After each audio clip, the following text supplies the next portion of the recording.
diffusé le jeudi 29 décembre 2022 sur Chérie 25 à 21h05, 8 femmes de François Ozon bénéficient d'un casting unique en son genre.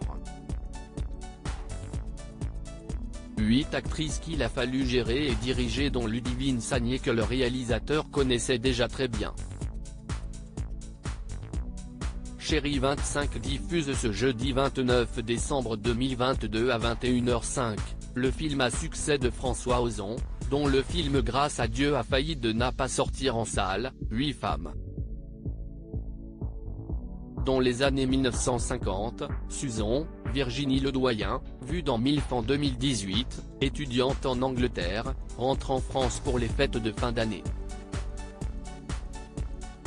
Dans la vaste demeure familiale isolée par la neige, elle retrouve sa mère Gaby, Catherine Deneuve, très proche de Johnny Hallyday, sa tante paternelle Pierrette, Fanny Ardant, magnifique dans le film de Nicolas Bedos La Belle Époque, sa sœur Catherine, Ludivine Sagnier que l'on peut voir dans Lupin sur Netflix, sa grand-mère, Danielle Darieux, décédée à l'âge de 100 ans, et sa tante maternelle Augustine, Isabelle Huppert qui a fait sensation dans sa robe verte à Cannes en 2022. Pour veiller au bien-être de ces dames, Louise, Emmanuelle Béard, éternelle héroïne de Manon des Sources, et Madame Chanel, Firmin Richard qui a eu du fils à retordre avec son fils, les domestiques, s'affairent entre le salon et l'office. Quand Marcel, Dominique Lamure, le maître de maison, est retrouvé assassiné dans son lit, un poignard planté dans le dos, les femmes présentes sont terrorisées. Bientôt, elles se soupçonnent l'une l'autre du meurtre.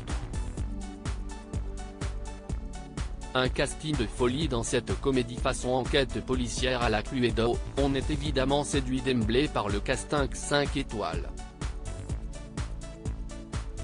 Dans une longue interview accordée au magazine suisse, Le Temps, François Ozon était revenu sur chaque de ses actrices avec un mot gentil ou une anecdote sur chacune. Par exemple, il rendait hommage à Danielle Darieux, la doyenne du film. Elle était capable de passer, d'une minute à l'autre, de la drôlerie et de la légèreté à la profondeur. Tout était exprimé d'un regard, ou à Catherine Deneuve, Catherine, si y est-il la générosité. Elle ne travaille pas du tout dans la rivalité.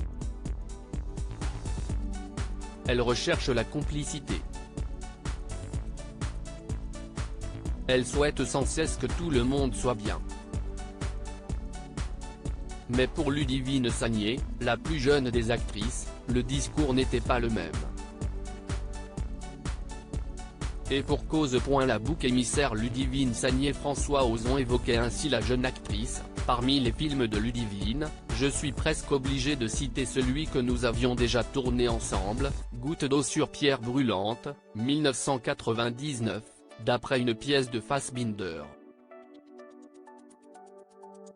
Forcément, si est-il là que je l'ai découverte.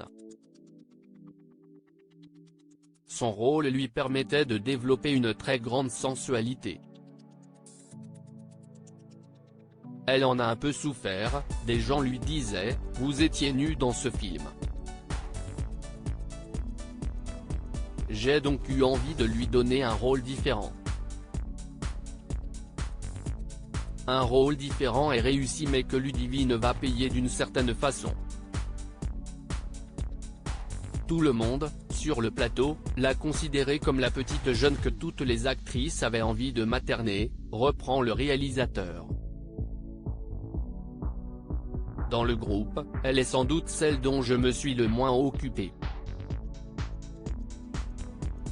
Peut-être que je me suis permis d'être plus dur avec elle parce que je n'osais pas utiliser les autres comme bouc émissaire. Quand ça n'allait pas, je me vengeais sur elle. Elle ne lui en voudra pas puisque Ludivine Sagnier retrouvera le réalisateur en 2003 pour le rôle principal de Swimming Pool. À lire aussi, Fanny Ardant dévoile les coulisses très drôles de sa célèbre scène de baiser avec Catherine Deneuve dans 8 femmes.